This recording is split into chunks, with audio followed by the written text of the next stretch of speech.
I've been wanting to hear from Darren Till for quite some time. I've been wanting to talk to Darren Till for quite some time, and I know that you all share that sentiment as well. He has been on our minds, all wondering what's next for him, what direction he goes in post-UFC 228. He is kind enough to be joining us on the phone right now, straight from his home in Liverpool. Darren, how are you?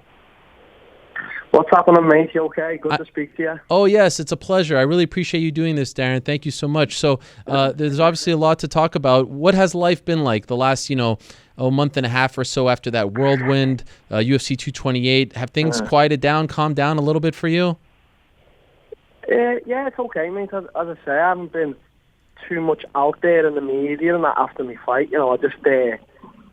I just wanted to take a few weeks to sort of, reflect on my life and how far I've come and what I've achieved. And obviously, my last fight, it was a difficult one. It was a tough one, but mate, you can't just have an upward. It's not like an upward ladder in life where everything's just positive. There's the negatives as well. So 228 for me was a negative, and I'll just face it head on, and it is what it is. I got beat by a better man.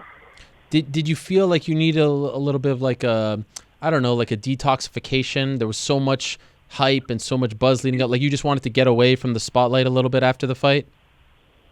Yeah and no, because it's been a year yesterday since I fought Cowboy, and that year for me has been a big year. Just as you say, a lot of hype, a lot of people depending on me, and people are so confident that you're going to be the champion, and then, you get that chance, you fight for the belt, and, it's not that I lost, it's the way I got beat. I didn't feel like I was able to showcase myself, and as I say, mate, I got beat fair and square, and I just wanted to have a few weeks to think, to reflect, and to obviously plan my next move.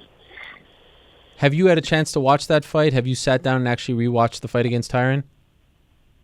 Yeah, I've watched it quite a few times. I've seen it in highlights and passing by, and it just is what it is, mate. I was just in my feel-out process in the first 2 rounds. I didn't fight. I just don't know. I just didn't, for the fight, I just didn't feel as angry as I usually feel. Like I felt like too relaxed. So, that's a bad thing to do with a guy like Tyron Woodley, because one wrong move and it was me or him getting knocked out, and obviously it was him. I just feel like I made that mistake of just stepping in with my guard low, and that's where he was able to find the counter. And props to him, he's definitely been working that counter in the gym against me, and he caught me with it. So, as I say, mate, it is what it is. It's one of them. It's fucking in it. You can't win them all. Why do you think? Like, do you have any theory as to why you were relaxed? Biggest fight of your life, title fight, main event, all that and more. Why do you feel like you were relaxed? Yeah, as you say, because it's the biggest fight. I just felt like in camp, weight, camp, everything just went so perfect. Usually in camp, I'm carrying injuries and everything just went so well. I felt so good. The weight things it wasn't an issue for that. I just feel maybe I concentrated so much on making weight, and I doubted myself so much that I could make the weight, because I had that many people saying, online, whatever, and the journalists, every time they spoke to me, it was always a question of weight. I think I concentrated more on weight than I did the fight, because in my mind, I was beating Tyron Woodley no matter what. But I had to concentrate on Tyron Woodley, and sometimes in training, I was thinking about more how many kilos I've lost, or, stuff like that. So then things, they come into play, and it was the first time for me, that much pressure on making weight. It was bad in a sense, because I felt like I was the only fighter who ever missed weight, and every question was about weight, and every time the UFC would post something, the comments wasn't about how much of a good fight it was going to be. It was, Darren Till's going to miss weight, the fight's not going to happen. And sometimes when you see that, even if you've got mate, I'm a strong-minded guy, but it gets to you. You think, fucking hell, do you think I can make weight? And then you start doubting yourself. So I think I had that much doubt. I wanted to prove that many people wrong I could make weight. I think the whole fight camp and the fight for me, I was just more about weight. And then when I've made weight, I'm sort of like, oh yeah, I'm fighting one of the best welterweights of all time. Let's do it. So I think I was just so relaxed because I hadn't concentrated that much on the fight. But as I say, mate, I'm not using this as an excuse. There's no way that night there's no way I was winning. It was Tyron Woodley who was winning, the better man. In hindsight, do you wish you had a fight or two more before the title fight that maybe it was a little too soon after the Wonderboy fight, or did that not cross your mind? No. Listen, I know deep down, I know I can beat Tyron Woodley. I mean, still, he is what he is, mate. He's one of the best welterweights of all time. I know I can beat him on any given night, and he showed me massive respect before and after the fight, and it's because he knows the caliber of fighter I am. It's just one of them, mate. Imagine if I would have won the fight, everyone would have been saying, so just because I've lost, it doesn't mean it was too soon. I don't feel like anyway, But yeah, I'm still young and I'm still growing. As you say, mate, I'm still only 25 and I've got a lot more things to do, and I'm not finished. It's my first loss, and people either are with you after this loss or people thrive off it. When you lose, you get certain fighters that'll, they're happy that you lost. You get fighters that know what it's like to lose, and it is what it is. If I'm ever having beef with a guy who's a fighter, no matter what, if he loses a fight, you never see me trying to put the guy down. Yeah, it's okay, but I just don't ever see like the point in putting a fighter down when he's lost. That's when he's at his lowest. I can openly say I went back to the changing room and I cried my eyes out to my coach and to my training partners because I was gutted. But the day after, I was just like, it is what it is. Let's just start working again. Well, I have to give you credit, and especially hearing how much it affected you. You handled that like a champ, man. Yeah. Like you handled that like a pro. I saw you doing all the media afterwards. You talked to everyone. You gave no excuses. You showed up. You didn't hide. I mean, I know how much you were hurting inside, and to even hear that you were crying afterwards, I think you deserve a lot of credit for that. Yeah, well, as I say, I've got nothing else in my life. I don't live. A lot of fighters, they have other things in their life. I've got nothing else in my life apart from fighting. I don't live for anything on a day-to-day basis. The only thing I do have to look forward to is fighting. And as I say, mate, I've set out to be the best, and I can't stop until I achieve that. So to lose in such a way, I wouldn't have minded, mate, if I would have lost the fight on a 5-round war, but it's just the fashion in what I lost. It really did hurt deep down. I'm not afraid to say that. I cried. I felt embarrassed to look some people in the eye because I know that people depended on me. But at the end of the day, mate, it's me stepping in there. It's not someone else, doing all that. The torture we go through as fighters. I say it openly, mate. I don't think there's anyone out there. I think there's very few fighters that work as hard as I work under my coach, Colin, the regime I go through with him. I really do pour everything I've got into it. So to lose that way, yeah, of course, I went back to the change room after all the interviews and cried my eyes out. You cried like a baby, but the day after I was like, okay, you've lost the fight. Let's just get on with life. It's not the end of the world. Have you decided that you're done at welterweight, Darren? I don't know. I know that I haven't been on much media, but I know that, I spoke to my sponsor, Paddy Power, and, I said I might consider it. I haven't made a final decision yet, but it's just, I just don't ever want to be training again and worrying about how much I'm going to be eating or worrying about weight for the fight. I want to just train as hard as I train, but make sure that there's 100% focus on the fight itself, who I'm going to destroy. I don't want to be thinking, I've ate a little bit extra than I should have. That means I'm going to have to run an extra 20 minutes. I don't want that. I want to be eating steak the week before the fight and going in there and smashing someone up. So right now, I don't know. The only advice I'm going to take is from my coach, and I've spoke to the UFC a little bit, but I'm not at a decision yet. I'm not at a decision yet where I'm, welterweight's done. I just don't know right now. What is your coach saying? What does he want you to do? We haven't really spoke, to be honest. My girlfriend is literally about to drop. She's any minute now. She can have the baby. So wow. My only focus now is taking care of her. Yeah, like today we were in the hospital. So you're the only man I've spoke to on the phone today. Oh man, well I appreciate it.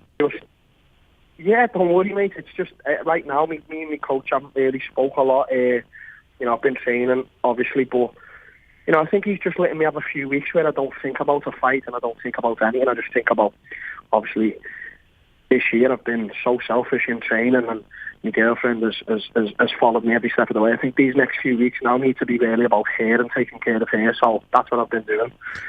Just curious, though, like what direction? Do you have a direction you're leaning towards? I mean, you say that it's such a nightmare and you want to worry about just the fight and eating steaks and all that stuff. Why would you even consider 170 anymore? Yeah, that's what I say, Ariel. I haven't made a final decision yet. Yeah, it could be middleweight. I feel like I'm not one of the biggest guys. I'm a big enough guy to fight at that weight. You know, obviously, look at a guy like Gastelum. He's a small dude, and he went up to middleweight, and he's doing perfectly fine. He's a great fighter, and you know, I just feel like if in my life area, I've lifted very minimal. You know, I don't lift a lot of weights, and that I feel like if I started, you know, getting on a proper weight regime and training the way I could be training with a full belly and stuff like that, I feel like middleweight I'd really have a lot of crazy power, and I could be hitting a lot of these middleweights, and you know, that's just what I think. Or I could stay at welterweight and still be clever with the cut and do what I do. But as I say, mate, I really just can't give you the final answer. I'll know definitely in the next few weeks, so I will see. Is it fair to say that you're taking the rest of the year off? You're not looking to fight in 2018? Not really, no, because I just want to, as I say, get these few weeks out the way now with my girlfriend and the newborn that's on its way, and then, you know, I can be back in the gym full time, and obviously if the UFC say we can get you on the Christmas card or just before Christmas or even just after, I'm there and I'm ready. You know, I'm not rushing anything, Ariel. Nothing needs to be rushed. You know, I'm at a point now where, you know, I have really come a long way, I feel, in myself, and I've still got 10 years left to do what I really want to do. So I'm not really in no rush, but obviously I want to fight again. That's what I love to do. I love to fight. You know, I'd love Woodley to stay around for a few years and get that rematch with him in a few years. That's what I'd love. And okay, so right now you're about to, like, any second now, you're about to have your second child, correct? Yeah. And is it a girl as well? It's a girl, yeah. I'm gonna have 2 girls in me. Like, well done. I know you took some heat afterwards. You had some comments about, I only care about myself. I don't care about my family. Did you feel like that was misunderstood at all? I mean, I don't know if it could be misquoted because it's a video clip, so there it is. But did you feel like people didn't quite understand what you were trying to say in that clip? Yeah, I think that was just misunderstood, mate. Like, obviously this year, as I said, I've been selfish towards myself, and my girlfriend has supported me. Now, you know, there's no fight in line. I've just had the biggest fight in my career. I'm all about my family now. It's, you know, I'm all about, can't wait for the next time I go to Brazil. Can't wait to have my newborn. I'm Darren Till, the family man. These, you know, since the fight, and you know, that's who I am right now. Okay. That's what it is. But then obviously I get back into fight training again, and you know, obviously I just have to focus solely on myself, because what I do is ultimately for myself and for them, my family. You know, so right now, yeah, I'm Darren Till, the family man. And by the way, like, how much do you weigh right now? Not that much, Ariel. I haven't really been concentrating on food, so this is what I mean. I'm no only donuts? Like 91 kg. I have been eating, but not like my usual self after the fight, because, you know, when I win a fight, I've ate that food. Right now, I don't feel like every bite of a donut, I feel like, I don't deserve that. You know, I have been eating, but I'm just not as heavy as you would expect. I'm 91 kg, so that's 91 kg, you know. I heard the other day a rumour that Max Holloway cuts from, like, I don't know if this is the truth, so don't take it as a fact, but I heard he cuts from like 87 kg for 145, which is just mental. I don't know if it's true, but I know he is a big dude. Wow, so that's around like 200 pounds, 91 kilos. 91 kilos, yeah, that's around 200 pounds. So, you know, that's me not training, you know, every day. So if I was training every day, I could be like 190, 195, which is, you know, still for welterweight, it's not as big as what you think when you look at all these guys who cut that weight. I'm reading the quotes that you told Paddy Power, and like, you were pretty definitive in those quotes. Like, I am moving up to middleweight. I might go back down, but I'm excited to see what it's like at middleweight. Did you have a change of heart since you told him that? No, it's what I said. It's just, in the moment I said it, and sometimes I say things and I don't know that it's going to get, like, be that viral. And, yeah. You know, I was just thinking that day, yeah, middleweight, but, you know, I'm probably, my next fight is probably, you know, I say 70% going to be at middleweight, but we'll see, mate. We'll see if it's the right choice. I just want to make the right choice. That's all I want to do. Right. You know, I'm definitely going to be at middleweight. There's no doubt about it, but, you know, my coach did say something about him wanting me to have a few more fights at welter. There's just some fights there he wants me to have, so, you know, it just lingers in the mind, doesn't it? Okay, so it's eventually going to happen. The big question is whether it happens in the very near future next, essentially, right? Yeah, Yeah, I think that's it. It's definitely going to happen. It's just whether when. Do you know what I mean? Yeah. I said after your fight in September that it reminded me of when George St. Pierre lost to Matt Hughes. And what I meant by that was he lost his first title fight. He learned from it. We all saw that he had, championship qualities to his game, came back and eventually won the belt. I feel like I was watching the same thing. Like maybe it was a little soon. Maybe they rushed you into it, but you were there, you lost. And I feel like at some point you will be a better man as a result of it. Do you see what I'm saying? Do you agree with me? Yeah. Yeah, I do agree, Ariel. It was good to taste defeat like that. It was just good to. Woodley's lost, St. Pierre's lost, all these greats have lost. It does something to you inside. I've lost before, Ariel, in Muay Thai and boxing, but just because I had such a perfect record, and as I say, so many people, depended and were just confident, and then you'd have a loss like that. As I say, the way I lost, I get knocked down, and then I'm just eating elbows for fun, and then, I get submitted. It hurts deep down, mate, and it's like a thorn that I'll probably never be able to take out of me unless I get a rematch, and I have to live with that now, and I have to show how I'm going to come back from it, and, I'm not arsed, mate. It's not like it's going to affect me anyway. It's just a loss, and truth be told, if anyone said it didn't hurt, I'm okay. They're not lying. Of course, it hurts. Well, I think you've been handling it very well. I see you've taken a bit of a break. You're not tweeting or anything like that. You're kind of taking some time to yourself, to your family, and I think that's okay. Mm-hmm. There's nothing wrong with that. It was a whirlwind, right? I'll be back on Twitter soon giving mate, so don't worry about that. All right. Well, I had no idea that your girlfriend was giving birth any second now, so I really appreciate you doing this, Darren. I know you haven't talked a lot. It means a lot. Thank you so much for squeezing us in. Best of luck to her. Best of luck to the baby, and early congratulations to you and the family on number 2 coming up. That's very exciting stuff. I appreciate that, and I will be back stronger. You trust me on that. You watch what I do. You just watch.